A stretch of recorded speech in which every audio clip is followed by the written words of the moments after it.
Olá, bom dia, amigos e amigas aqui do canal Dica de Hoje. Hoje é sábado, dia que a gente fala um pouco mais sobre macroeconomia e o assunto que eu vou trazer hoje é a inflação do Brasil e o risco muito claro, na minha visão quase certo, de estourar a meta agora em agosto de 2024.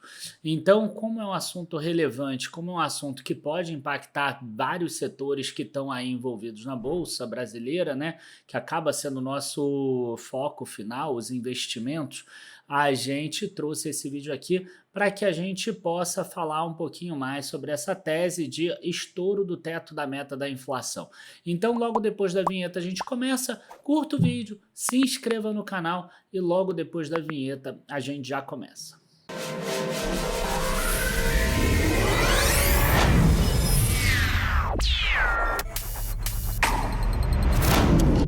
Bom, pessoal, para esse vídeo ficar bastante claro aqui, eu acho que é importante a gente voltar um pouquinho do início e entender como é que funciona a questão da meta da inflação, né? A meta da inflação, ela é definida pelo CMN, o Conselho Monetário Nacional, e para 2025, né, ficou definida a mesma meta de 2024, que é uma meta de 3% ao ano da inflação. Aí a gente pode discutir se isso é factível ou não num país tão burocratizado e tão indexado quanto o Brasil, mas esse é assunto para outro vídeo.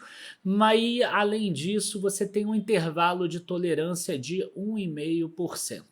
Então, quer dizer, em tese, a inflação pode oscilar entre 1,5% e 4,5%. Até o ano de 2023, a gente tinha uma inflação que você tinha que chegar no final do ano e a inflação precisava ser aquela da meta, dentro do intervalo de apuração, né, entre 1,5% e 4,5%. Caso contrário, o Banco Central era obrigado, né, a emitir uma nota e uma carta dizendo por que aquela meta não foi atingida naquele ano, e o Brasil já teve algumas vezes que ele não conseguiu bater essa meta, então tem algumas cartinhas dessas arquivadas ali no Banco Central. A partir do ano passado, o Brasil ele começa a utilizar um sistema de metas de inflação parecido com o dos países desenvolvidos, ou seja, ela não é uma meta ano calendário, ela é uma meta contínua. E o que isso significa? Significa que num horizonte de mais longo prazo, de 12 a 18 meses, você vai convergir para a meta. Qual meta? 3%. No caso do Brasil. Estados Unidos, por exemplo, é 2%. E assim por diante. Dessa forma, você pode, em dados momentos, estourar a meta, inclusive no intervalo de tolerância, se você perceber pelo sistema que no mais longo prazo ela está convergindo para a meta. Isso é favorável porque se você tem alguns picos, alguns sobressaltos de inflação e você corre o risco de chegar no final do ano calendário com uma inflação um pouco acima, como aconteceu logo depois da pandemia, você não precisa escrever a cartinha. Você tem ali um motivo pontual e depois vai acabar caindo. Na época, eu falei que poderia ser interessante, mas eu critiquei muito. Por quê? Porque o Brasil não é muito afeito assim de conseguir seguir metas e de ser o país mais responsável do mundo. E eu cheguei a falar que isso seria um convite para que se trabalhasse perto do teto da meta e se ficasse um pouquinho acima, era só mostrar no sistema que estava convergindo para a meta. E é mais ou menos isso que a gente começa a ver nesse momento agora. Então, passada essa introdução inicial, eu acho que a gente pode começar a falar sobre o assunto de hoje.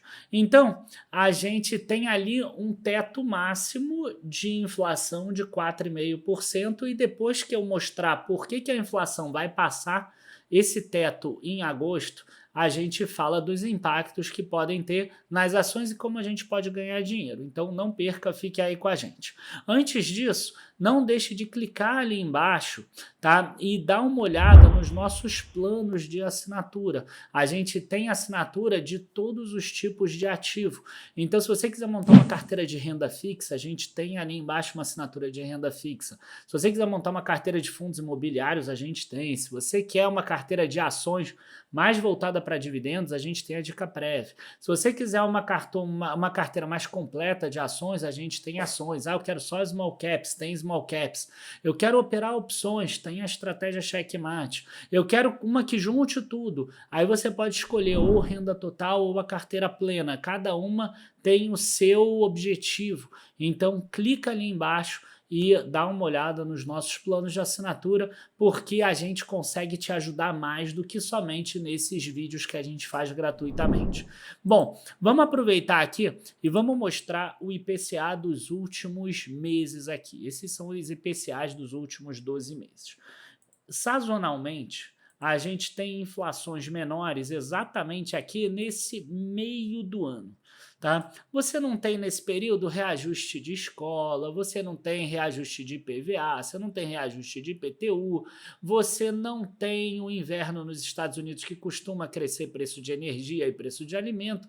Enfim, você costuma ter um cenário muito favorável no meio do ano e a gente percebe isso em 2023. Né? O preço de energia no Brasil costuma subir mais um pouco para o final do ano, que aí é quando os reservatórios já passam do período do terceiro trimestre e tem ali um pouquinho mais, fica um pouquinho mais baixo, e a gente viu isso em 2023. Então, a gente tem o mês de junho agora com menos 0,08%, que agora eu estou gravando o vídeo antes de 10 de julho. Quando vocês virem o vídeo, já vai ter a leitura do 10 de julho aqui, que é a releitura de junho. Tá? Mas eu estou gravando antes. Julho de 2023, 0,12%. Então, esses 2 meses aqui são meses de inflação muito baixa e vai ser substituída por inflações maiores. Tá? Então, a gente vai ter um impacto bastante expressivo, principalmente em julho, que é a medição que deve ser lida ali por 10, 11 de agosto, mais ou menos. Bom, agora, quanto que deve ser essa inflação de junho e de julho? A primeira coisa que eu acho que é importante a gente falar é o seguinte: a gente tem um índice que é igualzinho ao IPCA, que é o IPCA 15, só que ele não é medido do dia 1 ao dia 30, ele é medido do dia 16 ao dia 15. Então o IPCA 15 de junho ficou em 0,39%. Tá? Se eu assumir a premissa que vai ficar em torno de 0,39%, a gente tem uma inflação que no final de maio aqui, ó, ela estava em 3,93% nos últimos 12 meses. Então, em junho, a gente já vai ter uma inflação aqui, ó, que vai chegar a 1,0393, mesmo que eu bote que vai subir 0,3 e não 0,39, ela já vai para 4,24. Só que você tem que tirar aqui esse 0,08. Então, a gente tira aqui o 0,8, a gente já tem uma inflação de 4,32% aqui no final de junho. Mas os impactos não terminam em junho, eles passam para julho também.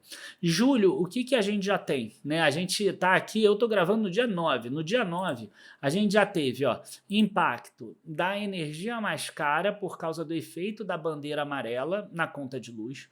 Tá? Os consultores dizem que o impacto da bandeira amarela deve ficar entre 0,10 e 0,17. Tá? Por quê? Porque vai ser mais R$ 1,88 a cada 100 kWh. Tá? O 0,10% aqui é o da projeção da MCM Consultores. Tá? E a gente teve um outro impacto aqui, que foi na segunda-feira a Petrobras avisando que vai reajustar, né, a gasolina para as distribuidoras aqui em 20 centavos, o que significa 7,11%. Só que não vai chegar na bomba 7,11%. O mercado espera que chegue na bomba uns 2,5%. Como a inflação, o IPCA, ela tem 5% mais ou menos, se você fizer a conta, você vai ver que dá uns 0,12, 0,13. Só que tem os outros impactos na inflação, né? Porque aí aumenta frete, aumenta alguns preços de alimentos, alguns preços de produto, porque tudo acaba chegando via modal rodoviário. Então, a expectativa é que a inflação tenha aí uma alta de 0,21%. Então, quer dizer, se eu pegar somente esse 0,21% da Petrobras mais o 0,10% da energia elétrica, tá? A gente já vai ter aqui 4,64%. Só que a gente tem que tirar 0,12% do julho do mês passado, do mesmo mês do ano passado. Então, 0,12 a gente tira aqui, 0,9988. Ih, não, desculpa. Dividido por 1,0012. Ó, a gente tem 4,52% e eu não botei nenhum outro impacto de inflação, tá? Então, mais do que eu mostrar aqui que vai passar do 4,5, que para mim já é dado, até porque ainda tem impacto de câmbio, por exemplo, nas coisas, a gente vai ter um impacto forte. Provavelmente a inflação vai vir mais do que só o impacto da bandeira e da gasolina, tá? Então, a gente vai ultrapassar a meta. Como isso pode afetar os teus investimentos, tá? No curto prazo, eu acredito que quem se beneficia mesmo vai ser fundos imobiliários de recebíveis. Por quê? Porque os fundos imobiliários de recebíveis eles são precificados pelo rendimento deles. E ali em agosto talvez não, mas setembro, outubro eles já vão começar a pagar mais. Tá? Então, a pessoa que comprar agora provavelmente vai pegar um IPCA mais gordinho ali em setembro, outubro, porque o IPCA agora de junho e julho vai acabar sendo um pouco maior, assim como o de maio aqui e abril já foram também, então a gente já está vendo algum desses impactos.